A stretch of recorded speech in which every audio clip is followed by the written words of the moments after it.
Hey guys, here we are in Module 2. You brave souls are continuing to trek on through this process, and so let's just jump in. We are going to be discussing today understanding inflammation and understanding our primitive brains. So you will hear me talk about inflammation and reactivity, intensity within relationships and within families. And so that is what we will be discussing, defining, and figuring out how to observe and finding out how we can do something different than react. Okay, so let's have a look here at this outline of Module 2. So we can define throughout the process, we will be defining inflammation, intensity, and reactivity. We will be talking about some of the surprising, maybe you hadn't thought of some of the helpful functions of reactivity. We'll also be discussing some of the unhelpful functions and things regarding how our brains respond to stimulation. And we'll be learning about this fantastic process of how self-regulation leads to thoughtful responding and takes us into this land of increased productivity around important conversations with our partners. The value of being able to have deep and meaningful and difficult conversations is really incredible as far as how important that is going to be in order to be able to move forward and to be able to find some progress in your relationship. Okay, so let's start then with inflammation. What is inflammation? So it is a concept that we'll use to describe what happens when emotional intensity flows through a family system. I'll use a metaphor here that may help you kind of understand what that is as we kind of go along. But I first will discuss to you what are some of the ways you can see and notice the inflammation that might exist in your family of origin or your family of choice that you're currently in. Some of the outcomes of inflammation, these are the symptoms, right? So a system that has inflammation, spoiler alert, every family has inflammation. It's just to differing degrees. Each that has inflammation has symptoms, and so these are the symptoms that we notice within those family systems. So anxiety, depression, irritability, walking on eggshells, that experience of tension, of just everything seems to erupt into a fight, numbing, checking out, and certainly self-medicating, right? And so we're looking at all different kinds of, this is a short list, but food, alcohol, porn, codependency within relationships, work, right? So it's not the existence of something, right? But it's the intensity and the thoughtfulness and the intention, as well as the posture behind which we use that resource.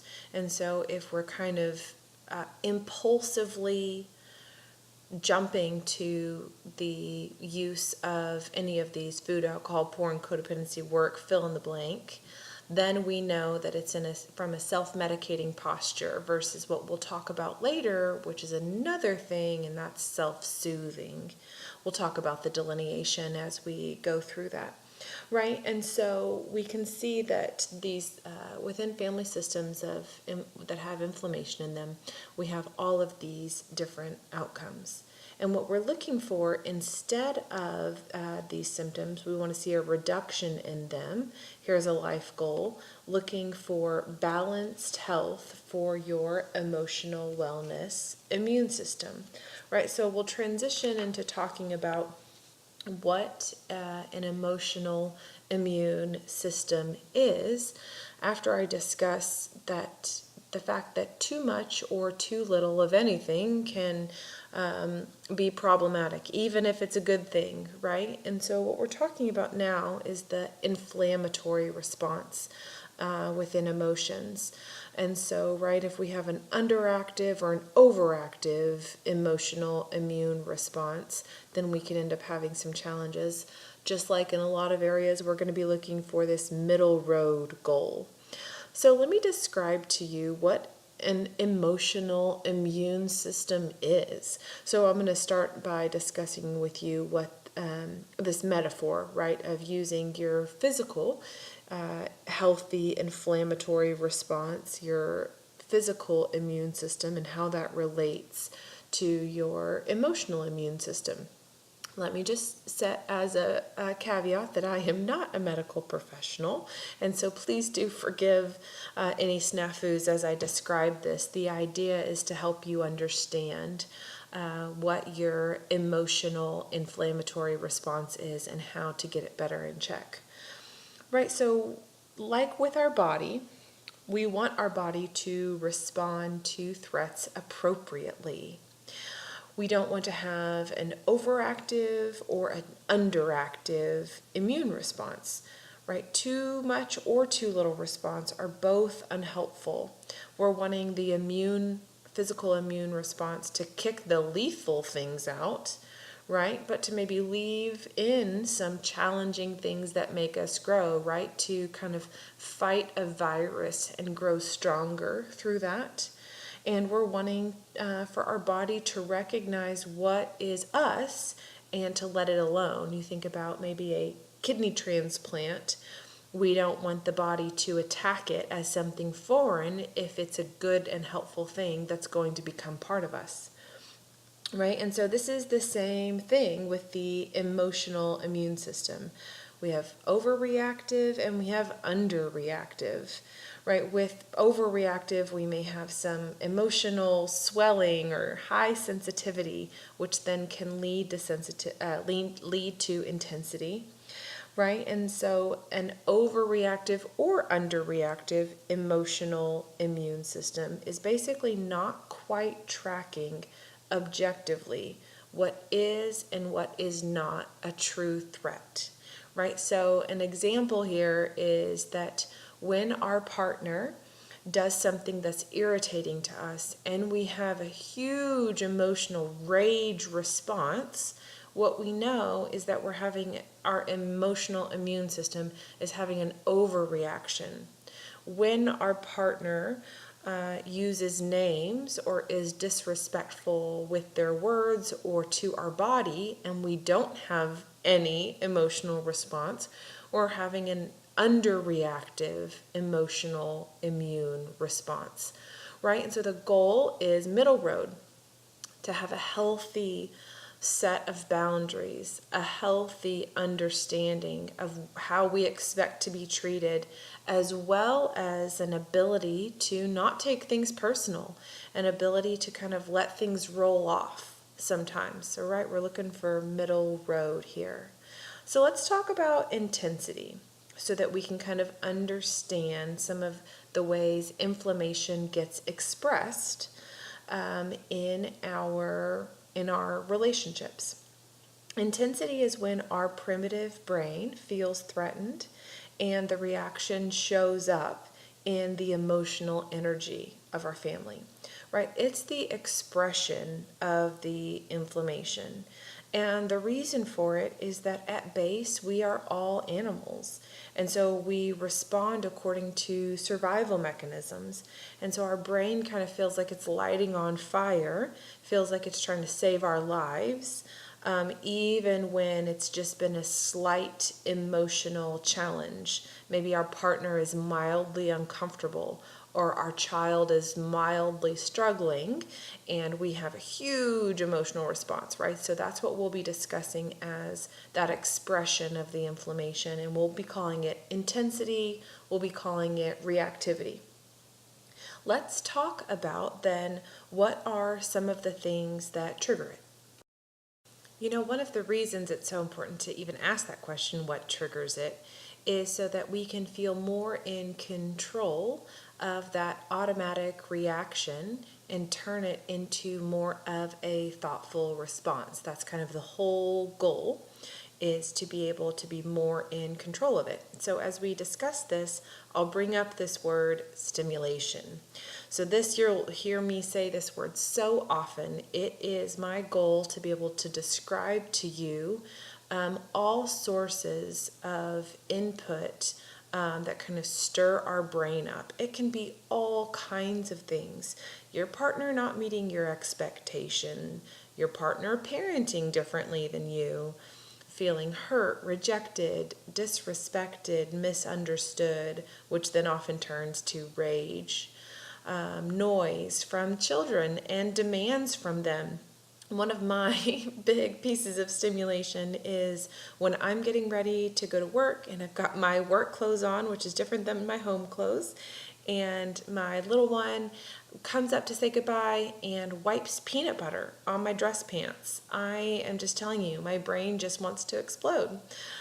So stimulation can come so much from the busyness and the demand that come from kiddos.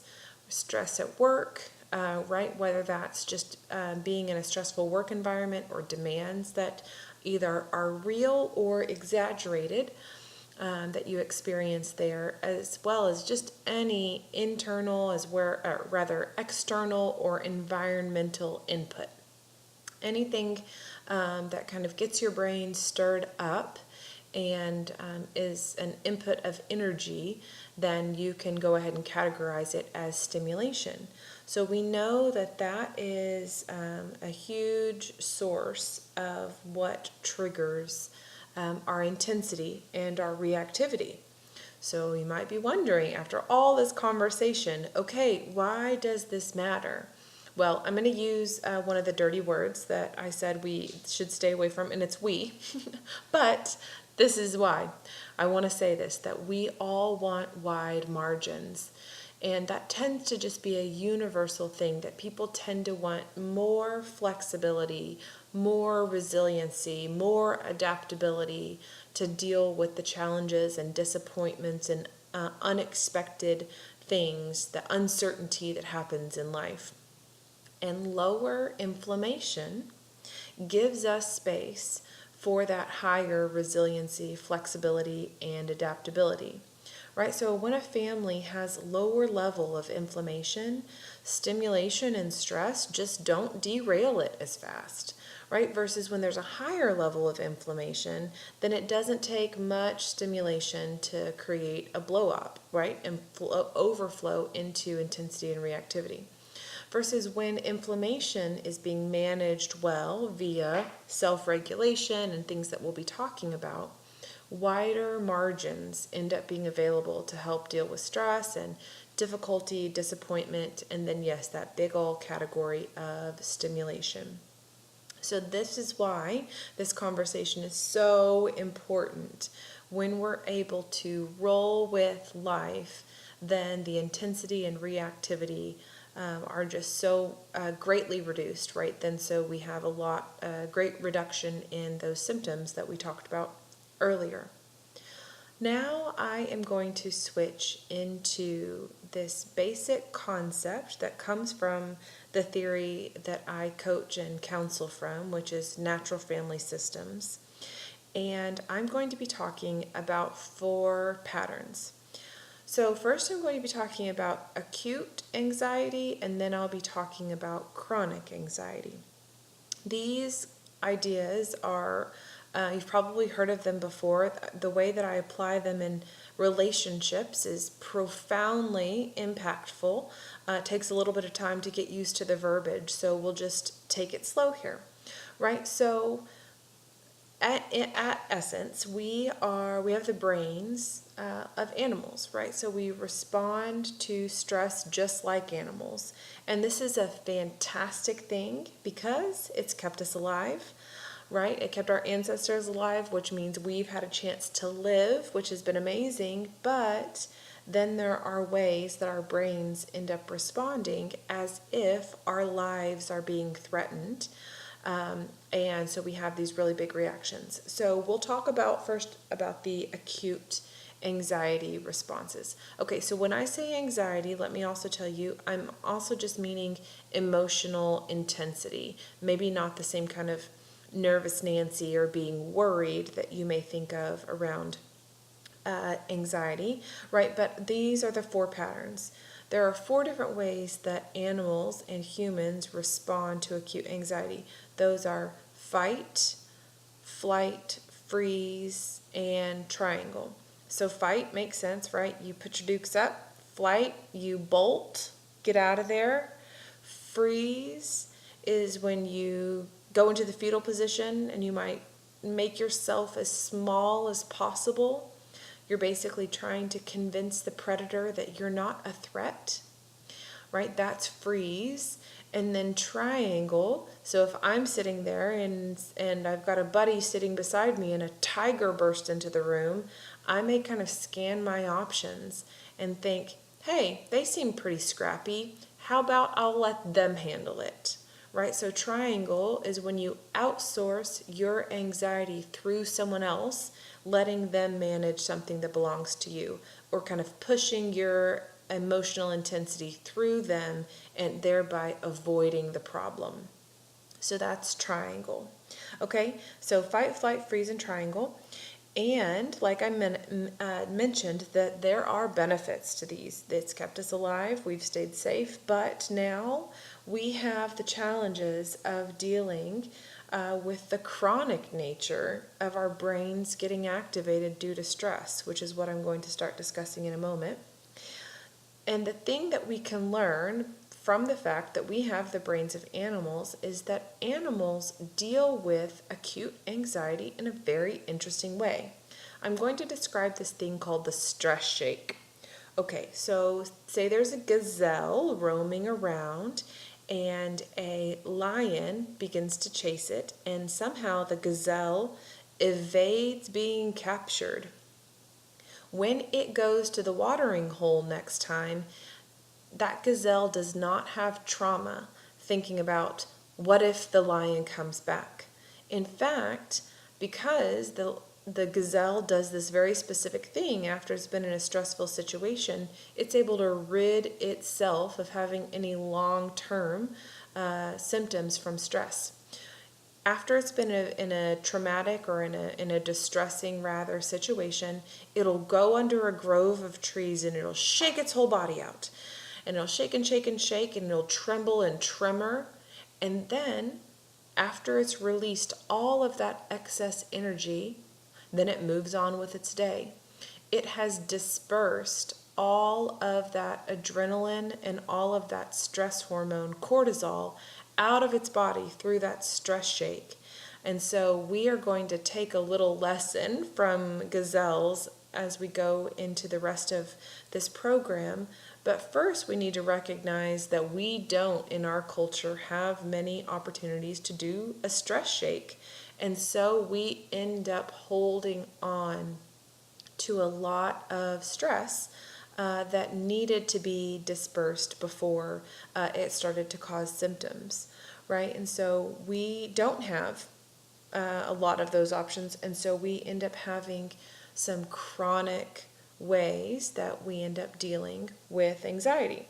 So that's what I will move into now. So you can see here the 4 patterns of chronic anxiety. So we have conflict, distance, over and under functioning, and triangling, right? They mimic the 4 patterns of acute anxiety, right? Those survival mechanisms. But these are patterns that show up in our relationships. So the essence of these, let me just start off by saying there's no shame, no blame. These are automatic, instinctual, biological reactions to stimulation. There's still hope though, because we can learn to manage these instant and automatic reactions by a couple of different methods that we'll be describing a little bit further on. But let me first describe how each of the patterns shows up. So conflict is fighting, right? Poking, prodding, nagging, jabbing, provoking, stepping into some kind of a conflict stance with your partner. Often we initiate conflict in efforts to feel close fast. which is kind of crazy making, but you can imagine I often will describe that, right, kids and attention, positive attention, negative attention, attention is attention. Well, same thing with closeness. Closeness is closeness. Even if it doesn't feel warm and yummy and connected, it's still close, right? And so sometimes when we poke or nag, then we try to get a rise out of our partner to snap us back into that togetherness force. It's really unhelpful and it has some unintended consequences, but at essence, it's an attempt often to get close to our partner. Distance, right, we can describe that as there are some things we just don't talk about, right? So we may appear as if we are connected and engaged in the conversation, but mentally or emotionally we have checked out and are getting disconnected and cut off from our partner. So distancing is an attempt to calm ourselves down. Same thing actually with all 4 patterns. They're attempts to calm us down. They just have unintended consequences, right? So distancing is backing away from the stimulation of our partner and trying to get some distance. Okay, so we have over-functioning and we have under-functioning. The essence of these is talking about responsibility. Over-functioning, taking more responsibility than belongs to you. Under-functioning, taking on less responsibility than belongs to you. So it depends on the topic and it can change. On budgeting, you underfunction. You know you overspend, you don't like to track, you don't like to have limitations, but when it comes to nutrition and your partner's nutrition, then you overfunction. You take on responsibility for their health in ways that don't belong to you. When it comes to managing the kiddo, you underfunction. You hear that they have a need going on, you hear that they have some distress going on, but you step back and you take on less responsibility than belongs to you. But let's see, when it comes to another item, when it comes to your partner's mood, you overfunction. You take on more responsibility for their irritable mood than belongs to you, and you work to fix, rescue, or save. Right, so we'll be talking a lot about overfunctioning and underfunctioning and how we do both of them all the time. And then the 4th pattern is triangling, right? So the idea is that we are in one-on-one relationships. And these one-on-one relationships are difficult to keep stable, right? So you can imagine a situation in which you're having a conflict in a one-on-one that you have, and the difficulty in going to that person and talking to them about ways in which you felt disappointed or ways in which you have felt pain in that relationship. Because of this dynamic of how difficult it is often to manage the tension of a relationship, we do this thing called a triangle. And what that means is that instead of dealing with the tension in the one-on-one that belongs to us, we outsource the energy, the intensity, or the anxiety out through a third person or object. That third person or object could be your child, right? Getting over-focused on the kiddo when what you need to be doing is dealing with the tension in your marriage. Over-focused on work when what you need to be doing is having difficult conversations with your partner. Over-focused on maybe calling your mom and talking to her about the difficulties in your relationship, maybe even creating a biased view from her perspective of your partner, right? So all of those we can talk about. Triangling in your dog, right? Not dealing with the tension in your relationship and using your dog as the outsource object of your energy or intensity. Alcohol, food, friends, exercise, any kind of person or object or activity can be something that we use to decrease the responsibility we have to the one-on-one relationship and decrease the conversations that we need to be having, the difficult ones, to manage the tension in our primary relationships, and outsourcing that through another person or object. And so that is the description of triangling, and we will be discussing how do we then do something different about that? So that's what that next question is. What can I do about them? What can I do about these patterns that obviously can present lots of difficult struggles in my life and may get in the way of me becoming the kind of person that I want to be? So first, recognition. Just like in any project we're working on, observation and awareness of it is crucial, right? So the way that we come into recognition of the challenge, of the pattern that is showing itself, is that we start to notice our general reactivity cues, right? So that may be increased heart rate, that may be that our face gets flushed, that may be that our fingers tingle, that may be that our stomach gets a little bit twisted or in knots, that our thoughts start to race. So first, I want you to start paying attention, even right now, maybe making a note of some of your general reactivity cues. Another helpful intervention on dealing with your chronic anxiety pattern of fight, flight, freeze, or triangle, or conflict, distance, overfunctioning, underfunctioning, or triangle, is that you can get into the position of observation. What I mean by that is to zoom out. What we often do when we are in reactivity is that we zoom in. We try to pay more and more attention to our partner. We tend to get over-focused on their behaviors or their mood. And I want you to do the opposite. I want you to zoom out and try to get a picture of the entire landscape. One thing that actually can help you get into that position of observation is this next item here, your pause button.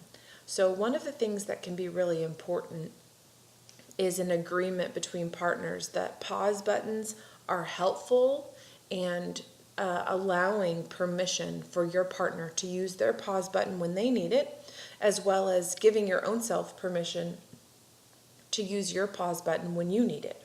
So the pause button is incredibly helpful for getting us into that position of observation. Another perspective that can be really helpful is non-judgmental, mindful awareness, right? So you might have heard some of these words before, but basically, one way to describe this is when you've zoomed out, imagining that the situation before you is playing itself out on a stage in front of you.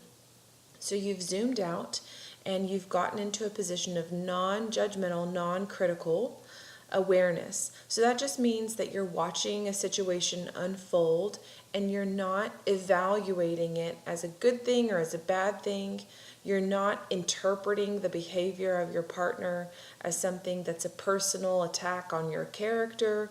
You're just paying attention to the behaviors and the actions without putting your interpretation on them, as if to say that when your partner does this, it always means that they are trying to hurt you or they're always trying to judge you.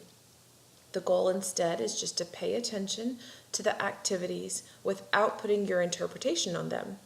And so what that actually does for you is it increases your objectivity, right? It increases your attention to facts rather than your interpretations, which are almost always going to be subjective, biased, imbalanced, focused on the ways in which you could take those situations personal, which tends to increase our reactivity. And what we're trying to do is decrease the intensity and decrease the reactivity.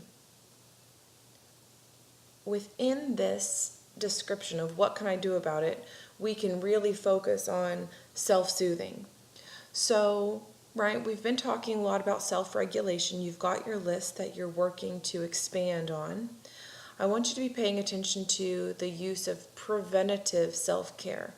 The goal is not just that when we've gotten to a 10 that we snap into, okay, now I need to go for a walk, I need to do my deep breathing, I need to go cuddle with the dog. The goal is that you are preventatively storing up self-care so that when difficult situations arise, you are able to have the wider margins, the wider bandwidth in order to deal with the stimulation. So the goal is to be storing up your self-care preventatively so that you can handle the situations well when they arise. This last item here, talking about the self-soothing versus self-medication idea. So I listed earlier some ways in which people self-medicate. Let me talk to you a little bit about the difference between these two terms, right? So self-soothing is specifically an engaged, congruent, meaning what you say you believe and what your behaviors are doing are the same, they're in line. Thoughtful, paying attention to the impact that it's having on others. So self-soothing is important for self-care, but it's also slow and thoughtful and paying attention to the impact. Versus self-medicating often has a different tone to it. It tends to be impulsive, reactive. It may disregard the impact that the behavior has on other people in the family.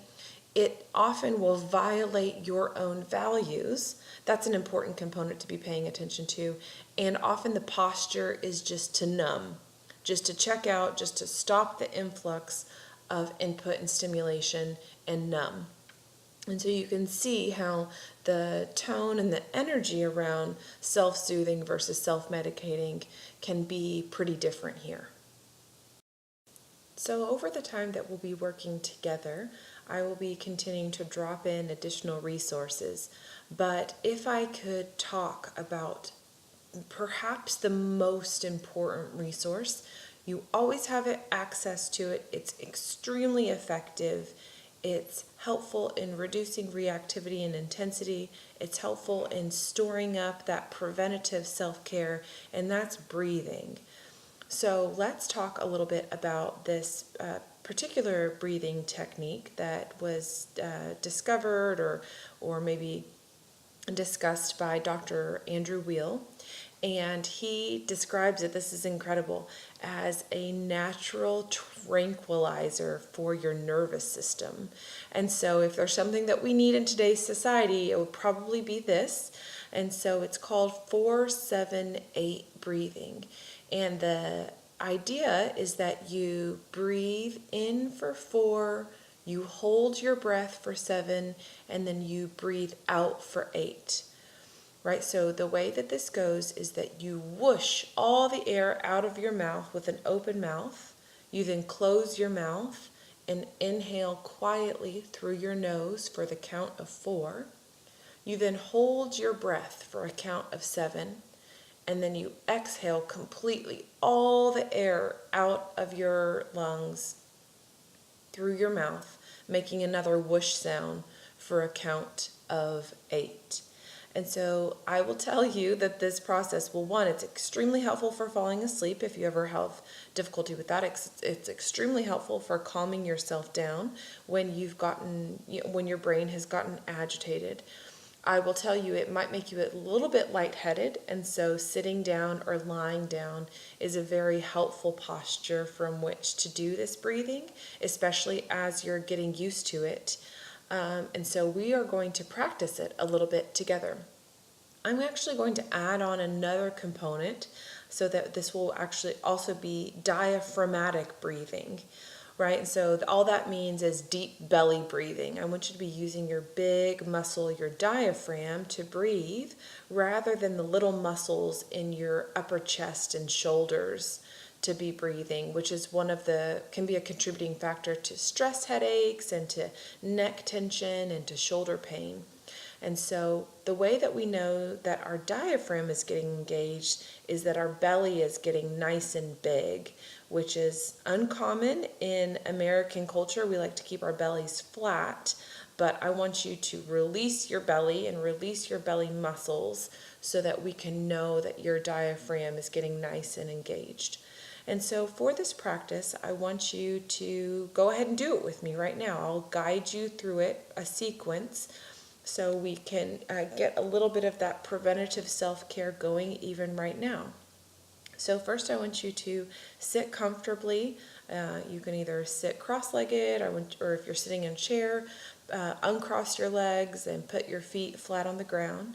want you to put your back straight, not hunched over. You can drop your eyes closed.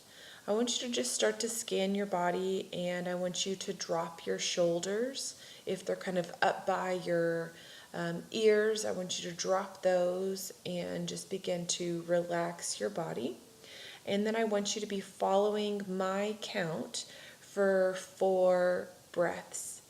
I would like for you to have one hand on your chest and one hand on your tummy to have a sense of what is moving. I want your belly to be what's expanding and then releasing the air rather than your chest.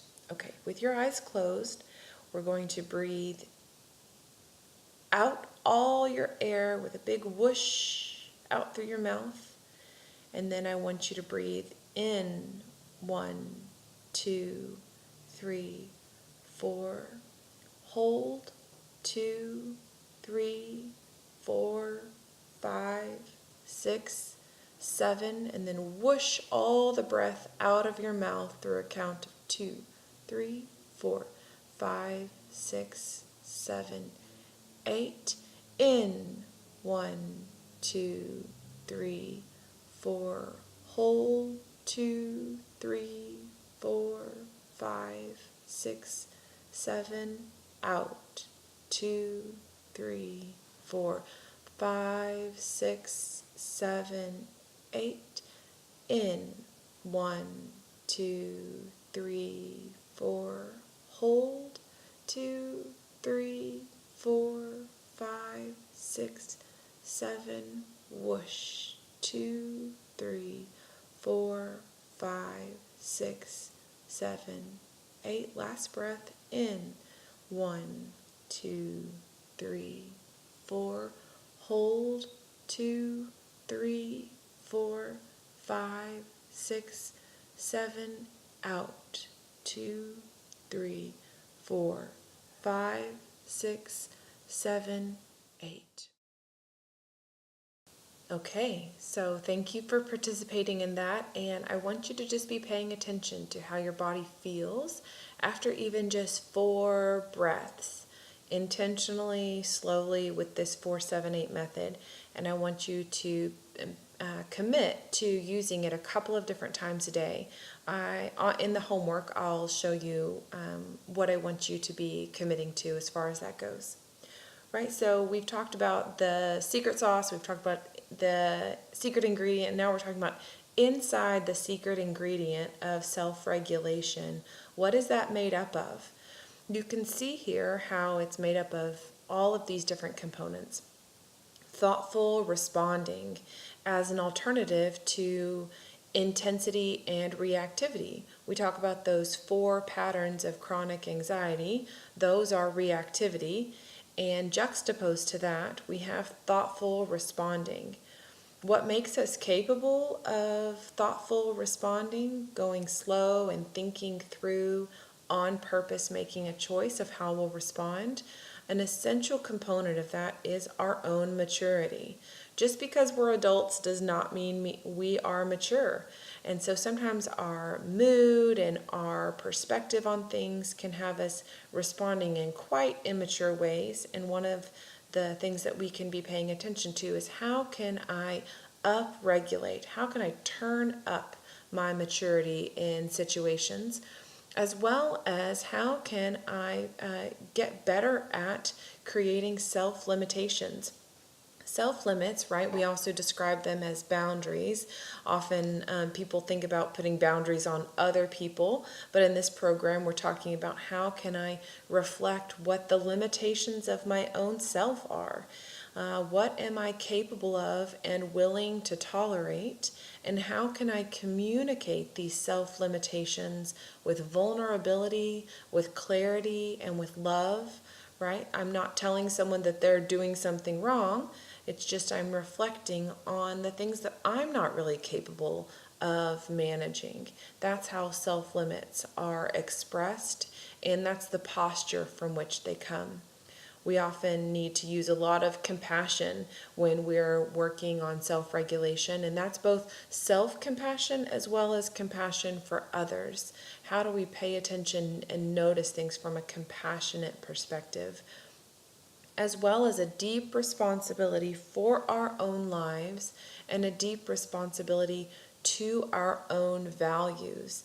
These are all of the things that will make up our ability to calm our own self down and to engage in a self-regulated and thoughtful response rather than the patterns that we described of conflict and distance, over and under functioning, as well as triangling. So now it looks like we have come to the end of Module 2. Let me walk you through some homework that I want you to be doing over the next couple of weeks to be really digging in and dialing in your focus on the information that was addressed in this video.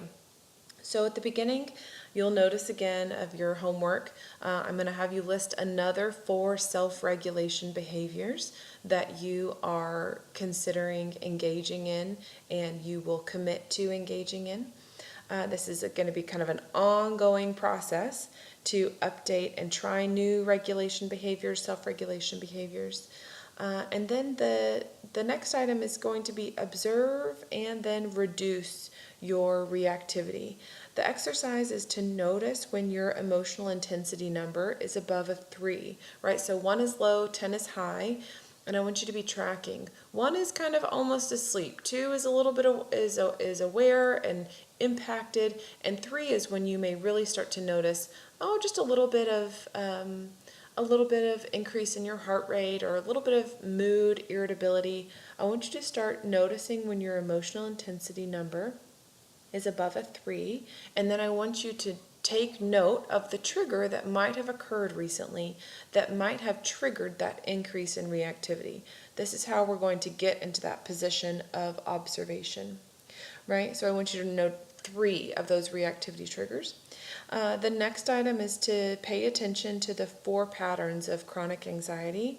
And when you've been triggered, I want you to pay attention to what pattern showed up. So all of that, we express all 4 patterns routinely, but I want you to pay attention in this exercise to what pattern do you express most frequently, and take note of that. And then the next exercise is going to be the 4-7-8 breathing. I want you to prepare a time and place for your breathing practice and commit to 3 practice times, okay? So that could be at stoplights. That could be on your way to pick your kiddo up. That could be while making dinner. I want you to commit to 3 practice times. And then you have 3 date night questions that I want you to be attending to in some of your one-on-one time with your partner. So that's your homework. And this is the end of the video, and I look forward to our next time. See ya.